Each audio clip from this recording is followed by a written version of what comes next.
Dari arah depan, Uta mendadak berhenti melangkah. Matanya menyala dengan cahaya merah yang lebih terang dari biasanya. Tuan, kita sudah memasuki hutan asap beracun. Hati-hati, iblis di sini mungkin memiliki kemampuan kamuflase yang sangat tinggi dan suka berubah bentuk untuk menyerang mangsa yang lalai. Peta ini sangat membantu dan mudah untuk dipahami. Jaka berhenti dan segera mengangguk. Ia merogoh kantong penyimpanannya, mengeluarkan peta. Dengan satu sentuhan kecil di ujung jarinya yang dialiri energi api biru, peta itu langsung bereaksi. Cahaya hijau muda segera menyebar di permukaan peta kulit tersebut. Jalur aman yang bisa dilewati muncul dengan garis tebal, sementara beberapa titik merah berukuran kecil terlihat bergerak perlahan di sekitar posisi mereka, menandakan keberadaan para iblis kelas rendah.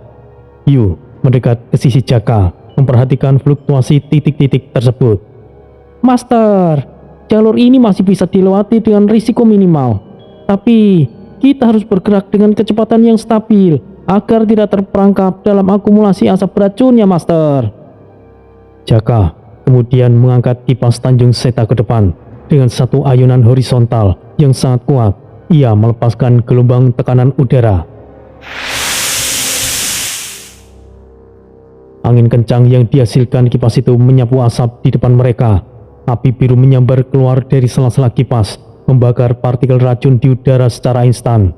Asap beracun terbelah secara vertikal, menciptakan jalur terbuka yang bersih.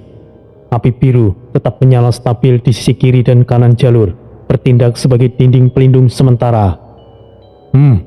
Kombinasi angin dari kipas dan api biruku bekerja sangat baik. Tidak ada yang bisa menghalangi Great Lord ini untuk melanjutkan perjalanan menuju lembah itu. Ya, udara di depan sekarang jauh lebih bersih dan aman, Master. Kita bisa meningkatkan kecepatan gerak sekarang. Mereka mulai berlari kecil menelusuri jalur tersebut. Tiba-tiba, dari dalam semak-semak yang tebal, bentuk-bentuk aneh mulai bergerak secara agresif.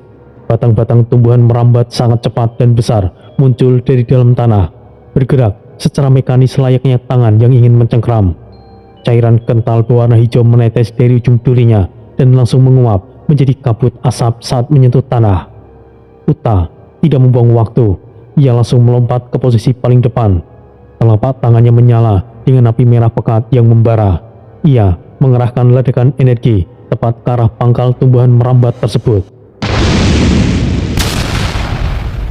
Ledakan energi dan panas menghantam akar tumbuhan itu hingga hancur berkeping-keping.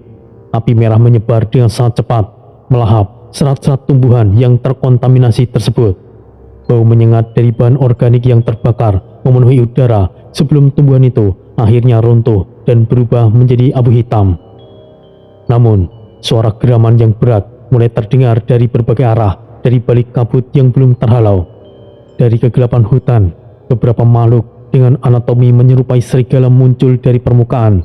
Bulu mereka hitam pekat dan nampak berminyak, dengan mata merah menyala yang penuh dengan rasa lapar. Tubuh mereka merendah ke tanah.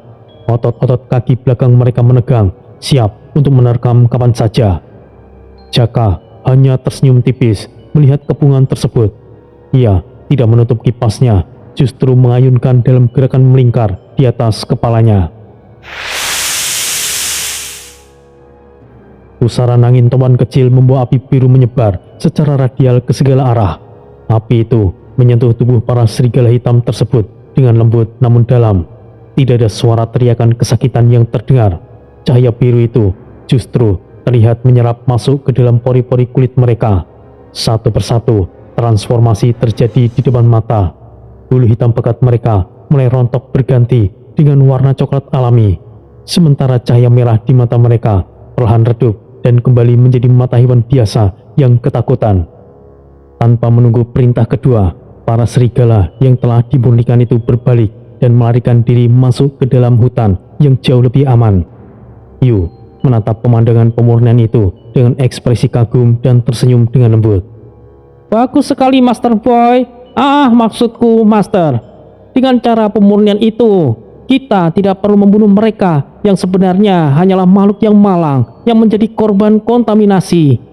Yu mendekat lagi ke arah Jaka dan mengelurkan tangannya yang bersinar terang. cahaya biru muda muncul dari telapak tangannya dan mengalir seperti cairan bercahaya masuk ke dalam sistem meridian tubuh Jaka. Jaka kemudian berkata sambil menganggukkan kepalanya dengan raut wajah yang lebih segar. Energimu sungguh menyegarkan, Yu. Tanpamu, mungkin aku akan perlu waktu lebih lama untuk melakukan pemulihan sirkulasi energi. Terima kasih banyak atas dukungannya. Itu sudah menjadi tugasku, Master. Aku akan selalu menjaga kondisimu tetap berada di puncaknya. Mereka kembali melanjutkan perjalanan dengan langkah yang lebih waspada. Beberapa kilometer kemudian, Uta mendadak berhenti di sebuah area terbuka yang nampak seperti bekas medan pertempuran. Tanah di sana tidak rata dan bergelombang secara tidak alami. Bekas luka bakar dengan pola radial terlihat jelas di atas permukaan tanah. Tanah yang semula subur itu kini mengeras dan retak. Uta berlutut di atas satu lutut dan menyentuh permukaan tanah yang retak dengan ujung jarinya, merasakan sisa-sisa getaran energi yang tertinggal. Wah, iblis yang pernah bertempur di area ini bukanlah iblis kelas teri, Tuan. Ini adalah jejak tanda bahwa energi dari makhluk kuat. Dan beberapa dari mereka bahkan mungkin adalah jenderal iblis yang berasal dari dalam inti lembah iblis kehancuran itu sendiri, Tuan. Ini menunjukkan bahwa intensitas di sekitar lembah itu semakin ramai oleh makhluk jahat yang terorganisir. Kita harus lebih berhati-hati lagi dalam setiap langkah yang kita ambil agar tidak terjebak dalam penyergapan massal. Tiba-tiba, kalung penunjuk api di leher Jaka mulai bersinar jauh lebih terang dari sebelumnya. Cahaya merah keemasan di dalamnya berdenyut dengan frekuensi yang cepat dan jelas. Dari sisi kanan jalur, dua bayangan hitam bergerak dengan sangat cepat dan muncul sesaat di hadapan mereka. Shiri dan Suru menampakkan diri di balik bayangan pohon besar. Salah satunya bergerak mendekat ke arah telinga Jaka dan berbisik dengan suara yang hampir tidak terdengar oleh telinga biasa. Tuan, di depan ada pasukan iblis infanteri dalam jumlah banyak dan mereka didukung oleh iblis tingkat tinggi. Mereka sedang melakukan pengumpulan kekuatan di gerbang keluar hutan yang menuju langsung ke arah lembah. Informasi bisa diterima dengan baik. Tetap pantau pergerakan sayap kanan dan kiri mereka dari jarak aman. Jangan melakukan kontak fisik kecuali terpaksa. Dimengerti? Bayangan itu segera mengangguk patuh dan menghilang kembali ke dalam kegelapan di antara pepohonan.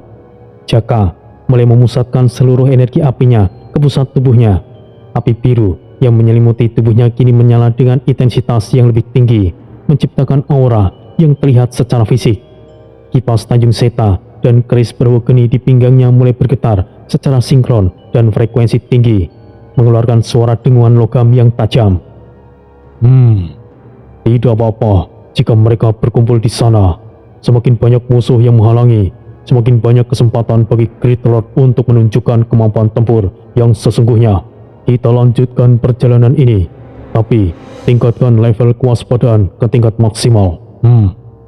Baik, aku akan maju lebih dulu, tuanku. Iya, ayo maju, Master Boy. Sial, Master maksudku. Mereka mulai melangkah maju dengan formasi tempur yang rapat. Asap beracun di area itu mulai menipis karena ditarik oleh pusaran energi negatif di depan. Di kejauhan, siluet lereng gunung yang hitam dan gelap mulai terlihat dengan jelas di balik kabut. Energi negatif yang bersifat menekan terasa semakin kuat menghantam perisai energi mereka. Sebuah getaran energi masif tiba-tiba terasa dari arah lembah, membuat tanah yang mereka injak berguncang cukup kuat. Jaka menghentikan langkahnya sejenak, menyeimbangkan tubuhnya dan menatap lurus ke depan dengan fokus mata yang tidak goyah sedikit pun. Gerbang menuju lembah itu sudah sangat dekat di depan sana. Semuanya, bersiaplah. Mereka berdiri berdampingan, menantang kegelapan yang menyelimuti pintu masuk lembah iblis kehancuran.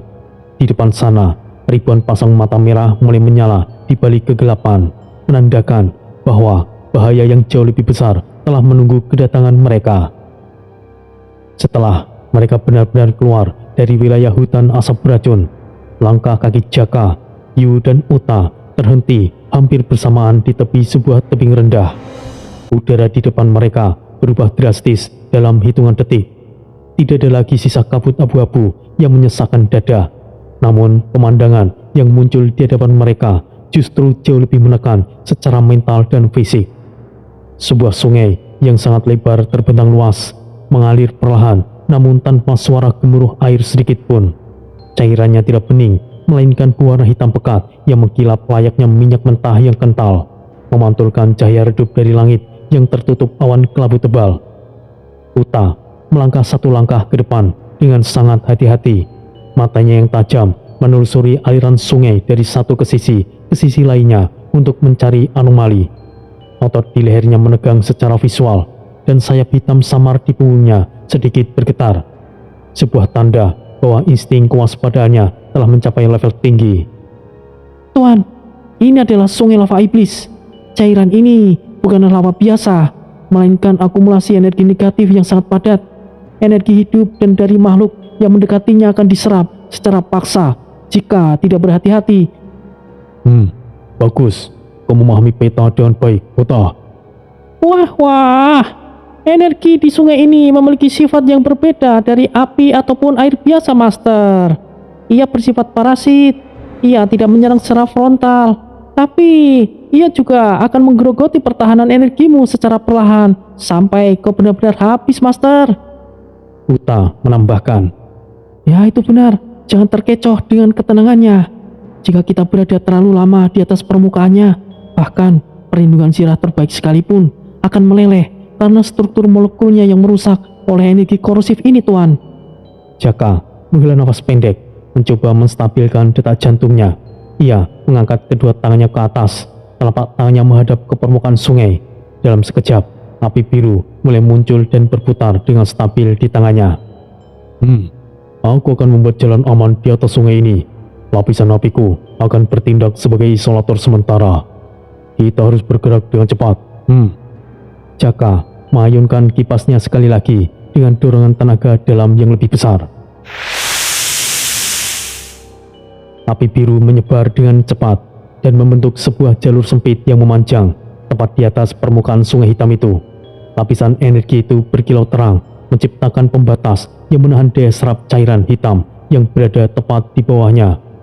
Permukaan jalan energi itu nampak terlihat stabil, namun denyut tekanan energi di bawah terasa jelas mencoba menekan jalur tersebut hingga bergetar. Jaka melangkah lebih dulu ke atas jalur api buatannya. Setiap langkah yang ia ambil terasa sangat berat, seolah ada beban ribuan kilogram yang menarik kakinya di bawah sungai. Saat mereka tiba tepat di titik tengah sungai, rasa dingin yang ekstrim mencapai puncaknya. Baju pelindung api iblis yang dikenakan Jaka mulai bereaksi secara otomatis.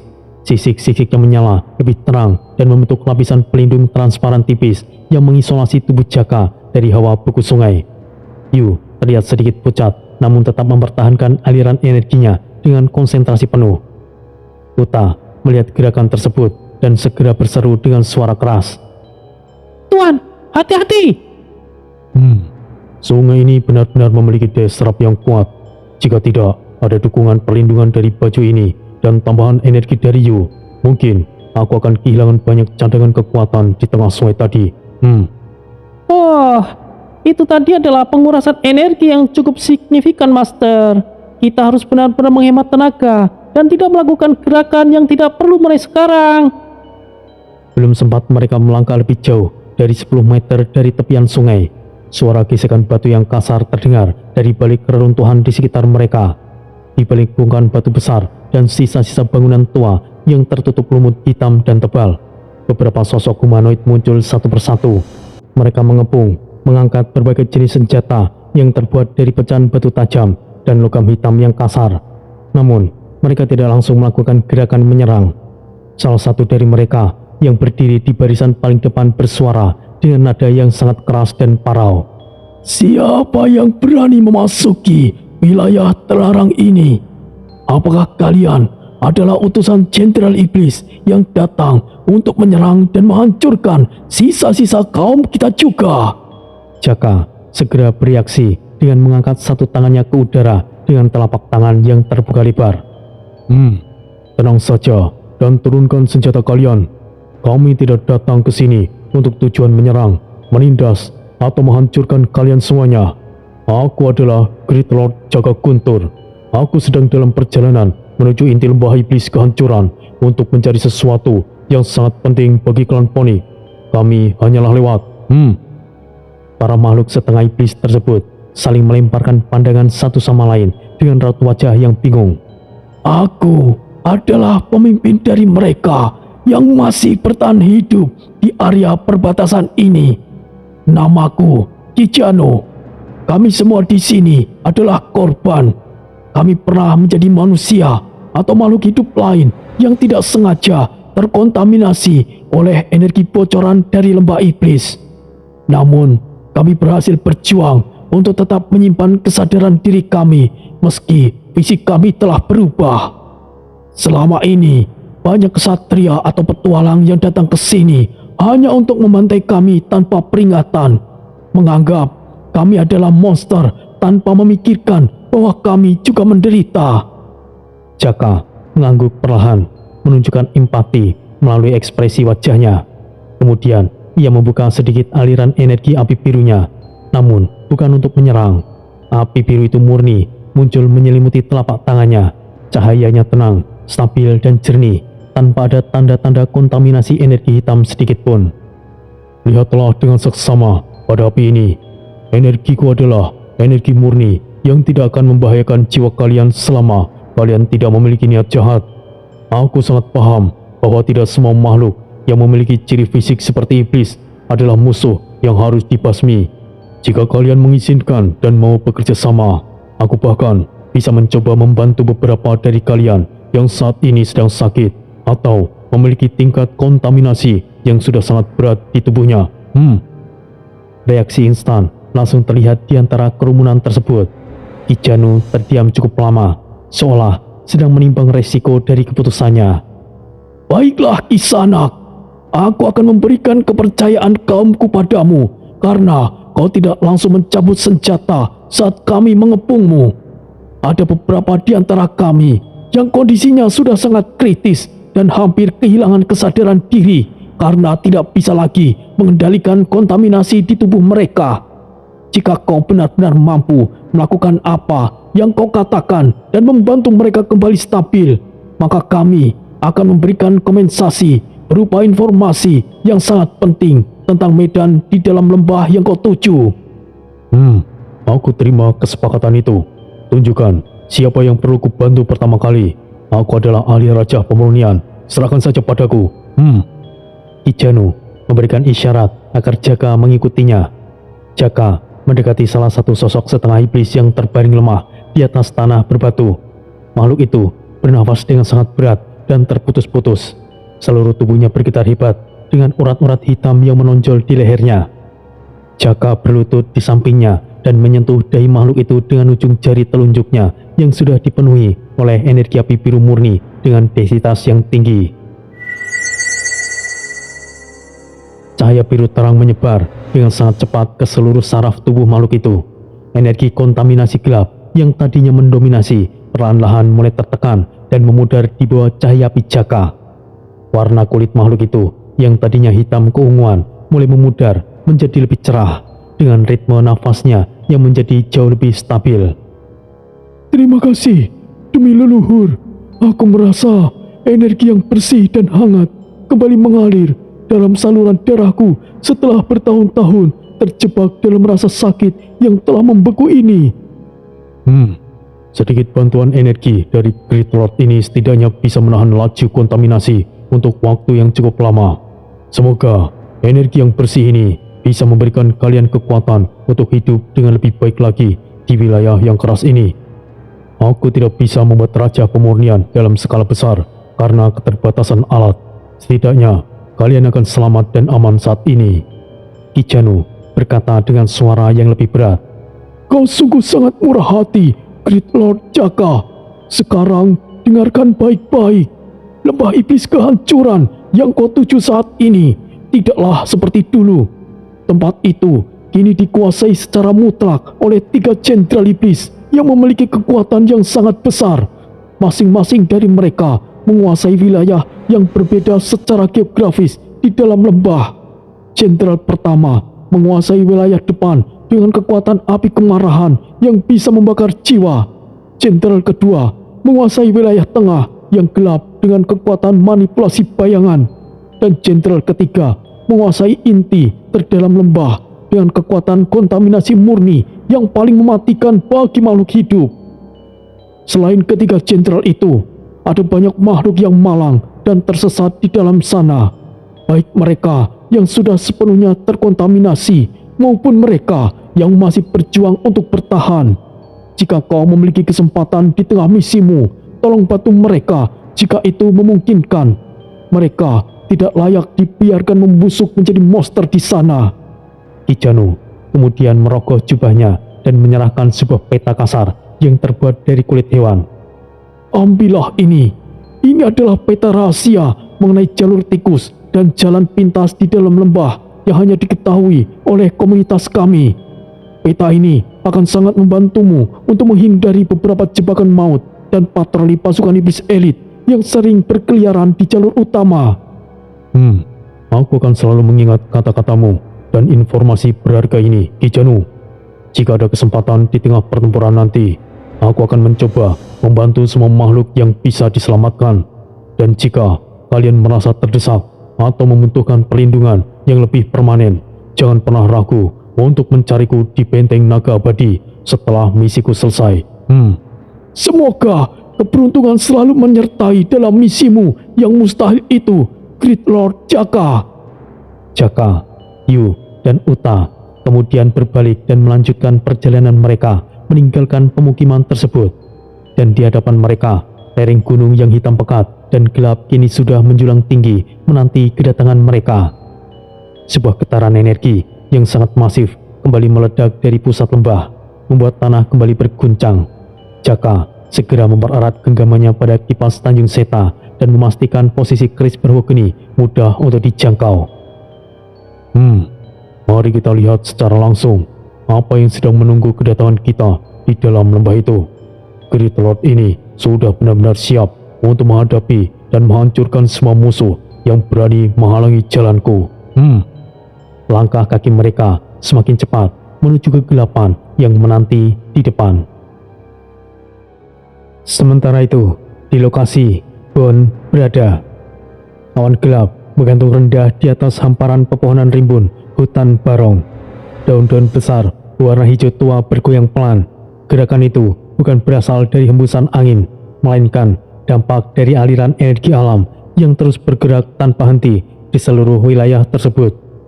Udara terasa berat dan lembab. Tekanan atmosfer di tempat itu terasa menekan di dada setiap makhluk yang melintas tanpa izin. Tanah di bawah kaki dipenuhi akar besar yang muncul ke permukaan secara acak. Sebagian permukaan itu tertutup lumut tebal yang basah, sementara bagian lainnya nampak mengkilap oleh embun yang tidak pernah benar-benar menguap meskipun waktu sudah beranjak. Bon berdiri di batas luar hutan, tubuhnya tegap dengan bahu kekar yang sedikit condong ke depan dan menciptakan siluet yang kokoh. Matanya menyapu setiap sudut pepohonan dengan kewaspadaan tinggi. Di hadapannya, Hilda berdiri tenang dengan postur yang lurus. Rambutnya yang panjang diikat rapi ke belakang. Pakaian yang dikenakannya cukup sederhana, namun pada bagian dada dan lengan terlihat jelas simbol bordir yang melambangkan kepimpinan klan Barong. Beberapa wanita anggota klan berdiri di belakang Hilda. Mereka membentuk formasi setengah lingkaran yang rapat. Tangan mereka berada di dekat gagang senjata masing-masing, siap ditarik dalam hitungan detik. Hilda mengamati sosok Bon dalam diam untuk waktu yang cukup lama. Tatapannya tajam dan lurus, tidak menunjukkan emosi yang berlebihan, melainkan sebuah penilaian yang penuh dengan kehati-hatian.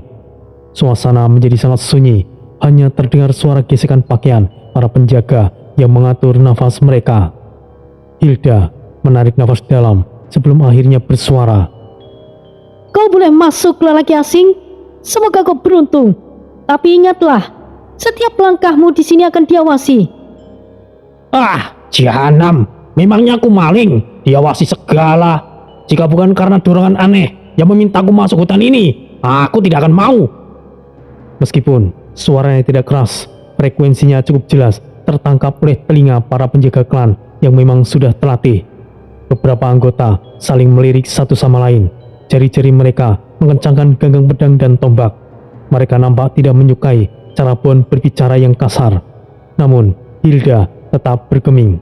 Matanya terus mengikuti setiap detail gerakan dan otot dan langkah kaki Bond. Kemudian, Bond melangkah ke dalam area hutan. Tanah di bawahnya terasa sangat lembab dan padat.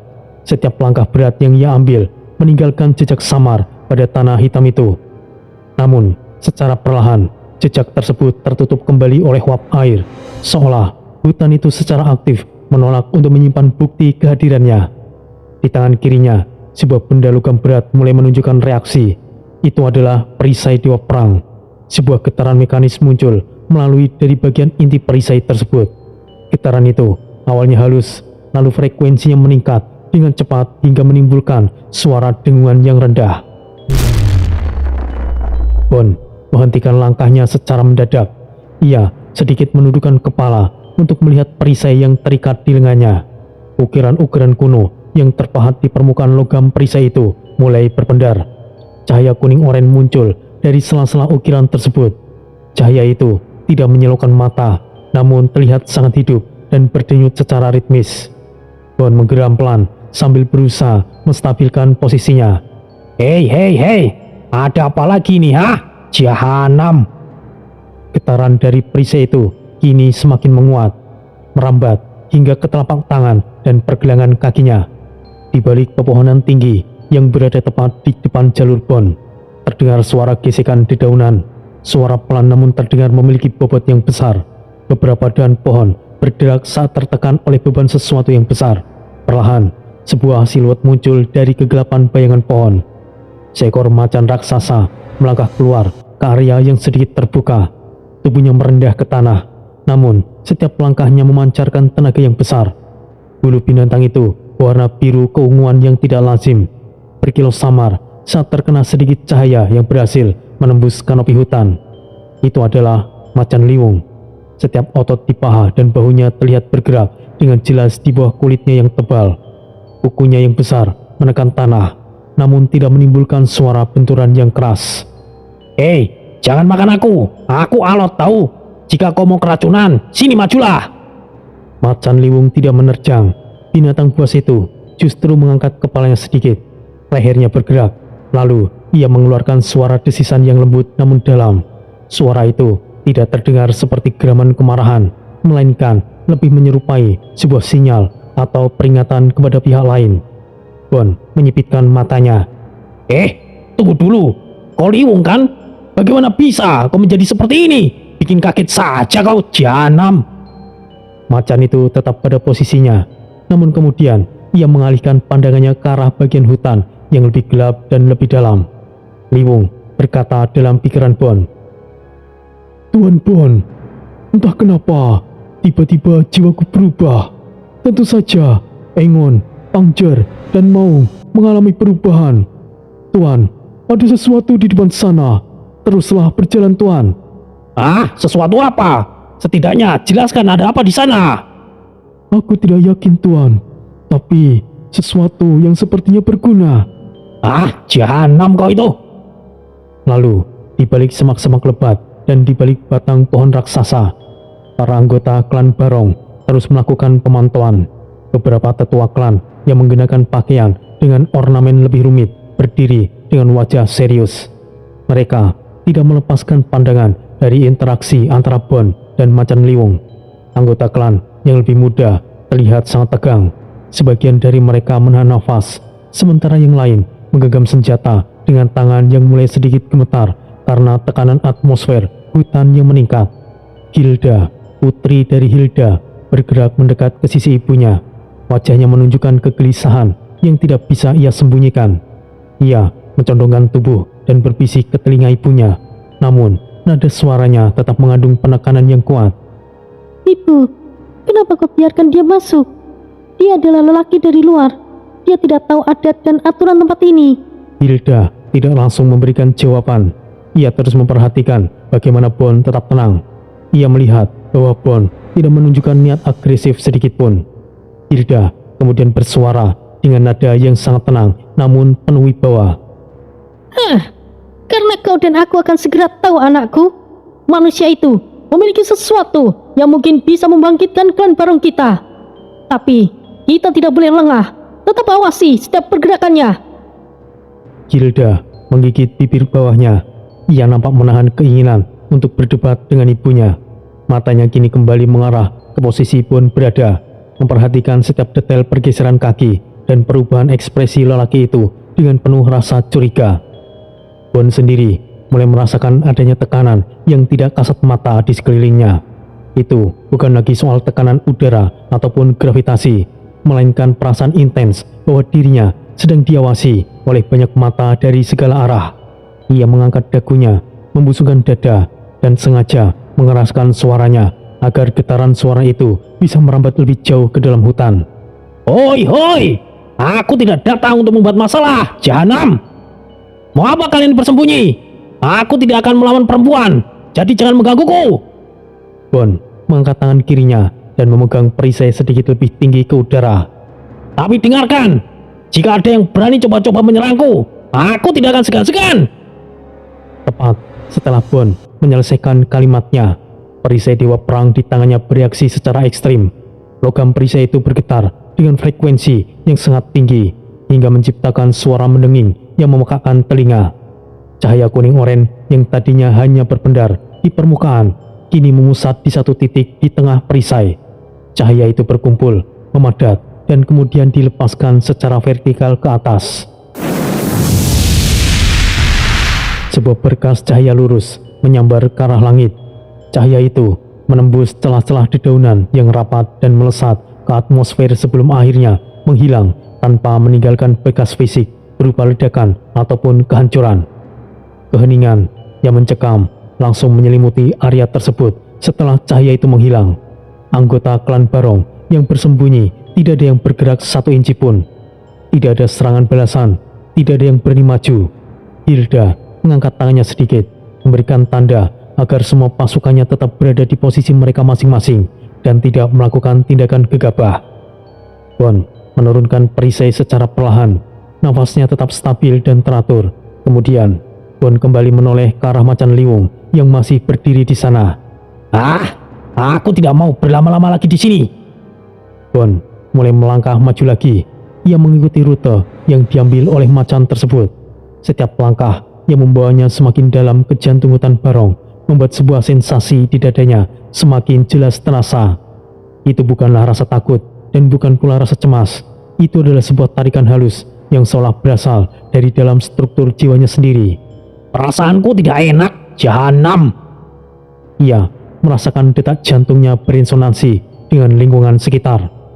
Bon tidak mempercepat langkahnya karena terburu-buru. Namun ia juga tidak berhenti karena ragu. Ia memilih untuk berjalan dengan kecepatan yang stabil. Ia membiarkan instingnya dipandu oleh perasaan aneh tersebut. Di kejauhan, di batas luar hutan, Hilda masih berdiri di tempatnya semula. Matanya yang tajam tetap menatap ke arah punggung Bon yang perlahan menghilang di telan kerapatan hutan dan kabut yang lembab. Hilda berbicara dengan suara yang sangat pelan, seolah ia berbicara kepada dirinya sendiri. Cara bicaranya sungguh unik. Dia datang untuk memahami sesuatu. Apakah kita akan membiarkannya begitu saja, Ibu? Apa kita tidak akan mengepungnya di dalam sana? Itu mungkin saja, anakku. Tapi hutan itu akan menilai dirinya lebih dari adil daripada kita. Sementara itu, di bagian dalam hutan, Bon terus bergerak maju. Pepohonan di sekelilingnya tumbuh semakin rapat, membuat cahaya matahari yang tadinya sedikit terlihat, kini benar-benar menghilang. Kondisi di sana menjadi jauh lebih redup. Suara-suara alam yang biasanya terdengar di hutan mulai berubah. Tidak ada lagi suara serangga ataupun gesekan daun biasa. Yang ada hanyalah sebuah dengungan energi yang konstan dan berat. Suara itu terdengar seperti mesin besar yang bekerja di bawah tanah. Bon akhirnya tiba di sebuah area yang memiliki kontur lebih terbuka dibandingkan bagian hutan lainnya. Di tempat itu, pohon-pohon yang ukurannya jauh lebih besar dari yang ia lihat sebelumnya tumbuh membentuk sebuah lingkaran alami yang sempurna. Tanah di bagian tengah lingkaran tersebut terlihat bersih dari semak belukar, seolah-olah area tersebut sering dilewati, namun entah bagaimana tidak pernah mengalami kerusakan ataupun korosi. Pada titik itu, getaran yang dirasakan Bond di dalam dadanya mencapai titik puncak. Secara mendadak, getaran itu berhenti total, meninggalkan rasa hampa yang sesaat. Bond menghentikan langkahnya tepat di tengah-tengah area lingkaran pohon tersebut. Oh, jadi disinilah pusat hutan itu berada. Gema suaranya memantul di antara batang-batang pohon raksasa sebelum akhirnya lenyap. Bond berdiri diam di posisi tersebut. Ia membiarkan kulitnya merasakan udara yang kini terasa jauh lebih dingin namun murni. Ia membiarkan pikirannya menyatu dengan keheningan yang penuh dengan tekanan energi di tempat itu. Bond tetap berdiri tegak di tengah area inti hutan Barong. Ia belum memulai pertarungan. Ia belum mengambil tindakan apapun. Ia hanya diam di sana untuk mendengarkan pesan apapun yang ingin disampaikan oleh hutan kepadanya. Bond mengamati sekitar dengan seksama. Tempat ini benar-benar terisolasi dari luar rupanya. Tidak ada tanda-tanda kehidupan. Bahkan hewan kecil sama sekali tidak ada. Tiba-tiba, keseimbangan tanah di bawah kaki Bond langsung terganggu. Getaran frekuensi rendah muncul dari kedalaman tanah. Getaran itu menjalar dengan sangat cepat, membuat permukaan tanah berguncang secara tidak stabil. Bond langsung menghentikan langkahnya. Ia menginjakkan kaki kanannya dengan posisi sangat kokoh untuk mencari tumpuan. Lututnya sedikit ditekuk, tubuhnya dicondongkan ke depan untuk menjaga pusat gravitasi tetap stabil agar tidak terjatuh. Apalagi sekarang, jahanam. Bond melihat ke arah tanah yang kini mulai tenang kembali. Getaran tanah perlahan mereda sepenuhnya. Namun, fenomena lain muncul tepat di depan Bond. Udara di depannya nampak mengalami distorsi visual. Sebuah medan transparan muncul secara tiba-tiba, membentang selebar beberapa meter. Permukaannya beriak halus, menyerupai tekstur kain tipis yang digantung di tengah udara yang lembab. Cahaya kuning oren dari perisai Bond memantul di permukaan medan tersebut, menyebabkan gambaran visual di dalamnya mulai terlihat dengan resolusi yang jelas. Bond berdiri diam di posisinya, matanya terbuka lebar, menangkap setiap detail gambar yang mulai terbentuk. Nafasnya tertahan di tenggorokan saat ia menyadari apa yang sedang ia saksikan. Di dalam medan visual tersebut, pemandangan lingkungan berubah secara drastis. Terlihat sebuah struktur arsitektur benteng raksasa yang berdiri dengan sangat megah. Tembok-temboknya tebal, dibangun dari material batu hitam yang dikombinasikan dengan tulang naga asli yang menyatu ke dalam struktur bangunan. Atap-atap bangunannya memiliki desain berbentuk sayap Garuda yang membentang lebar ke arah langit. Di gerbang utama benteng, terlihat jajaran tiang dengan bendera dari berbagai klan yang berkibar secara berdampingan. Bond mengenali struktur bangunan tersebut dari catatan sejarah lama yang pernah ia dengar. Oh, bukankah itu benteng naga abadi? Skalanya jauh lebih besar dari yang dibayangkan orang-orang masa sekarang. Di dalam medan visual tersebut, nampak interaksi sosial yang sangat dinamis. Lelaki dan perempuan dari berbagai klan terlihat berjalan berdampingan di area pasar dan pusat pelatihan benteng. Anggota klan Barong yang menggunakan pakaian khas mereka berdiri bersama dengan anggota klan Garuda yang memiliki atribut sayap, klan Naga dengan baju zirah yang berat, dan klan-klan besar lainnya. Mereka tidak hanya berdiri diam, tetapi terlibat dalam perbincangan, latihan tempur bersama, dan koordinasi kerja tanpa adanya tanda-tanda ketegangan politik. Laki-laki dari klan lain terlihat menjalin hubungan akrab dengan wanita dari klan Barong. Mereka tertawa dan berbagi tugas harian yang harmonis. Bond memperhatikan sebuah detail penting yang muncul dari kerumunan orang tersebut. Apa ini seperti layar tancap ya? Tunggu dulu. Tapi jika ini ingatan masa lalu, kenapa tidak ada anak-anak terlihat? Bond melihat beberapa pasangan dari klan berbeda yang sedang berdiri bersama di halaman benteng. Namun, tidak terlihat adanya bayi ataupun anak-anak kecil yang berlarian ke sana. Semua wanita dari klan Barong dalam visual tersebut nampak sudah dewasa. Tidak ada tanda-tanda generasi baru yang lahir dari hubungan antara klan tersebut. Sepertinya mereka hidup bersama, tetapi ada sesuatu yang menghambat mereka. Mereka tidak punya keturunan. Medan visual tersebut kemudian bergetar ringan, menyebabkan gambaran yang ada di dalamnya bergeser dengan adegan berikutnya. Pemandangan damai benteng naga abadi memudar dengan cepat, digantikan oleh barisan pasukan militer dalam jumlah yang besar. Di barisan paling depan, berdiri seorang pria dengan postur tubuh tinggi dan otot yang sangat padat. Pria itu memiliki rambut putih panjang yang diikat rapi ke belakang. Tatapannya tajam dan penuh dengan ketegasan. Aura kepimpinannya terpancar jelas dari setiap gestur dan pergerakannya. Bon menatap sosok pria berambut putih tersebut dengan penuh konsentrasi. Oh, dia itu Bulak. Kenapa aku tahu namanya? Jahanam, bagaimana bisa? Pria bernama Bulak itu mengangkat senjatanya tinggi-tinggi ke udara. Suaranya yang berat dan volume besar bergema di antara ribuan barisan pasukan yang menunggu instruksi. Kita harus pergi ke medan perang iblis sebelum para iblis mendekati 9 semesta. Sorakan dari ribuan pasukan langsung menggema dengan frekuensi yang tinggi, menciptakan getaran pada medan visual tersebut. Bon melihat pasukan gabungan tersebut mulai bergerak maju meninggalkan benteng. Anggota klan Garuda nampak mengepakkan sayap energi mereka untuk melakukan pengintaian udara. Anggota klan Naga membawa senjata berat yang berisi ukiran kuno yang memancarkan energi statis. Sementara itu, anggota klan Barong berdiri di barisan depan dengan formasi disiplin yang sangat tinggi.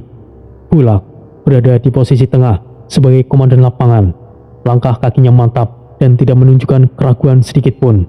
Bon mengerutkan dahinya, merasakan kengerian dari atmosfer tempat tersebut meskipun hanya melalui proyeksi visual. Tempat ini energinya sangat berbeda. Ini bukanlah energi biasa. Apa yang sebenarnya terjadi? Tanpa adanya aba-aba panjang, perang tiba-tiba meledak dengan hebat. Para makhluk iblis muncul secara mendadak dari berbagai arah. Tubuh para iblis itu sangat besar. Kulit mereka terlihat keras dan seluruh tubuh mereka dipenuhi oleh aura energi hitam yang pekat. Senjata-senjata tajam mulai beradu dengan cakar dan pelindung tubuh iblis. Suara ledakan energi terjadi saat pedang-pedang pasukan klan menghantam tubuh para iblis yang memiliki kepadatan tinggi. Ledakan besar lainnya menghantam permukaan tanah, menyebabkan debu, tanah, dan pecahan batu berterbangan ke segala arah. Bulak bergerak dengan kecepatan tinggi di garis depan. Setiap ayunan senjatanya memiliki momentum yang besar yang menghantam target iblis dengan presisi yang sangat tinggi. Bon memperhatikan teknik bertarung Bulak dengan ekspresi yang sangat serius. Dia adalah pemimpin yang hebat. Lalu maksudnya apa? Aku diperlihatkan sesuatu seperti ini. Bulak terus menerobos barisan pertahanan iblis dengan sangat rapat. Suaranya masih terdengar jelas di tengah kekacauan suara denting senjata dan ledakan. Jangan biarkan mereka mendekati. Maju! Teriak Bulak memberikan instruksi pada sayap kanan pasukan. Ia mengayunkan senjatanya untuk menghancurkan kepala seekor iblis yang mencoba melompat ke arahnya. Bon kini melihat Bulak berhadapan langsung dengan sosok iblis yang ukurannya jauh lebih besar.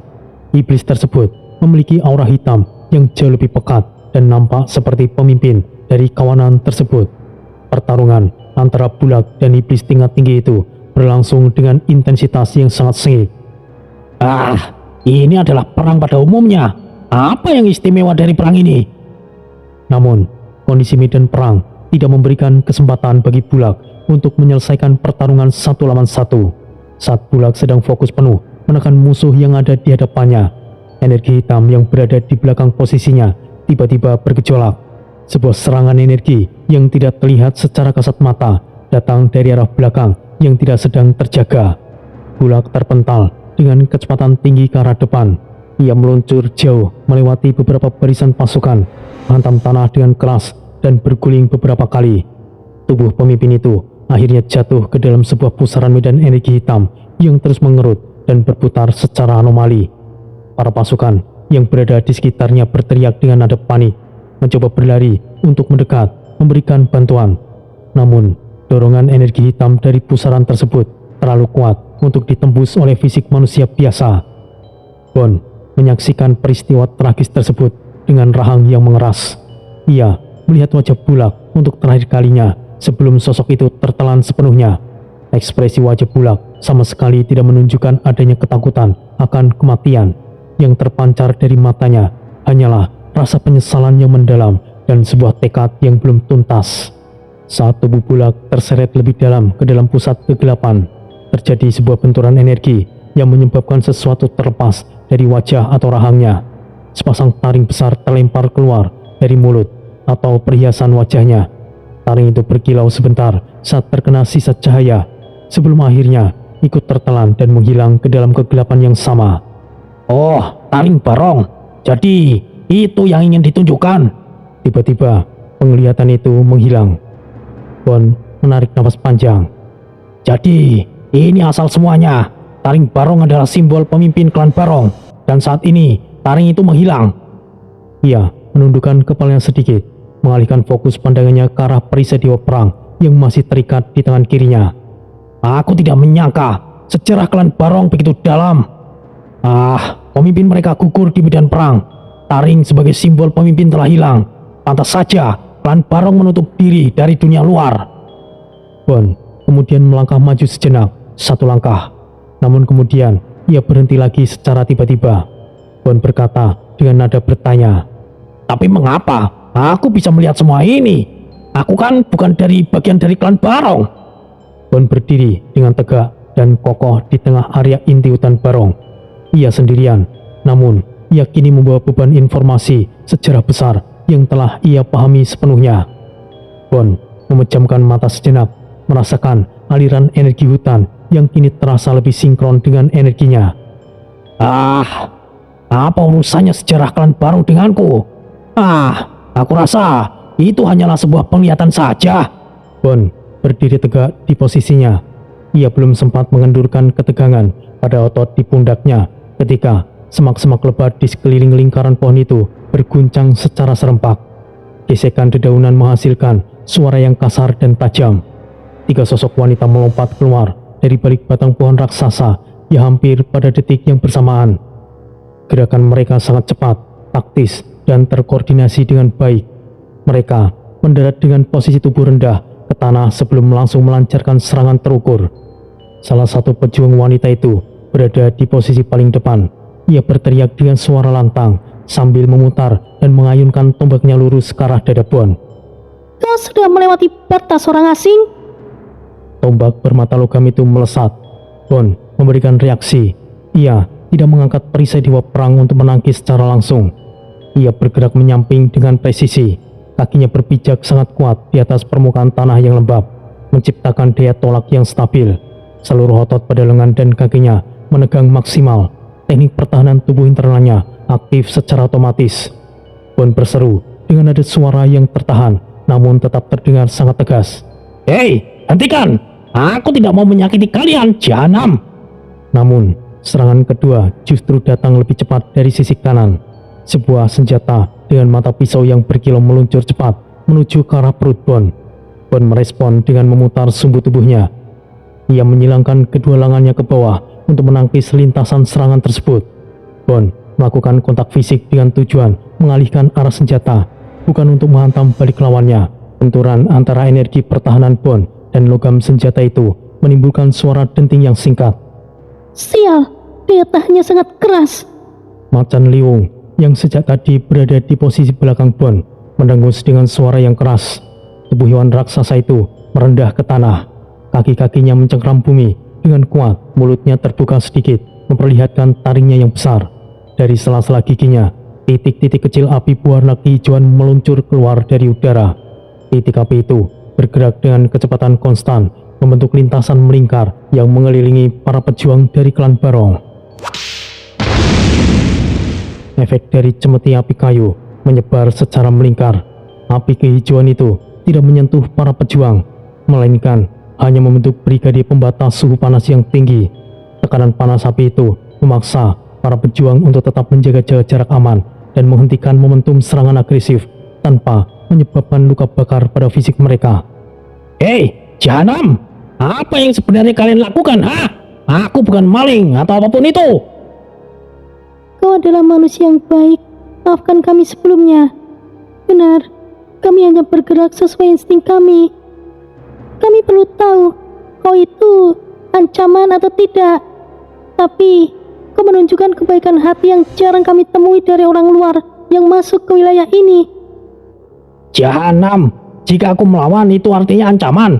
Beko, kalian yang menyerang dan berharap tidak diserang. Ketiga pejuang muda itu saling berpandangan singkat. Mereka nampak bingung untuk memberikan respon terhadap pernyataan Bon yang dingin. Sebelum salah satu dari mereka sempat membuka suara untuk menjawab, udara di sekitar area lingkaran pohon itu tiba-tiba bergetar secara harmonik. Sebuah suara muncul dan bergema dari segala arah mata angin. Suara tersebut tidak berasal dari satu titik koordinat tertentu, melainkan seolah-olah udara itu sendiri yang berbicara.